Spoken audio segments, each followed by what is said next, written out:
thinks they know what the classic Harley-Davidson rider looks like, but Harley-Davidson of New York City is trying to reach a younger, hipper crowd. We came here to the dealership in Queens to check out just what it takes to drive a Harley in the city. Here at Harley-Davidson of New York City, we're taking Harley-Davidson's base models and changing them up a little bit. We take one bike and we make it old school looking with big fat white walls and what they call ape hangers, the handlebars that are high. We came up with a logo that has NYC in it to really give it that New York City stamp. And it's modeled after the old school New York City subway token. So every one of our custom bikes gets a New York City subway, an actual subway token. You know, I went on eBay and bought, like 50 subway tokens. So we glue them to each bike that we do. They're hidden, yeah. Well, they're in different spots. It's like Where's Waldo, you know, you gotta find the subway token. What we're trying to do is kind of build a New York City style motorcycle. We design these bikes for the streets of New York, the mean streets of New York, and they are mean. I've been in countries that are impoverished that have better roads than New York.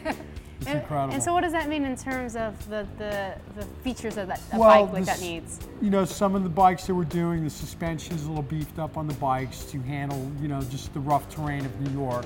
What's really in vogue now is a lot of black powder coating, so a lot of the bikes are blacked out with little splashes of chrome or stainless steel. They're powerful, you can get out of the way when you gotta move, and they're really, the look of the motorcycle, it's got a bad look. It's got a mean look to it. This brand is one brand especially that there's a lifestyle behind it. And most people like to customize their Harley to fit their personality. So you got in New York City a huge melting pot of different personality types. And in Brooklyn we have some of the people in Brooklyn more so than in other neighborhoods that are into that old school 50s pinup girl, bobber style motorcycle. I think some of the most important things for having a motorcycle in New York City is good brakes, good suspension, a louder exhaust system.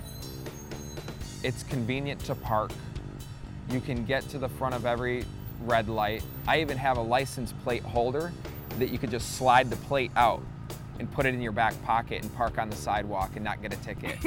They could still scan the VIN number and give you a ticket, but most of the time they don't bother with that. So we've been talking about bikes for a while, and now I'm dying to get on a bike. Can you help me out? I certainly can. Let's do it. All right.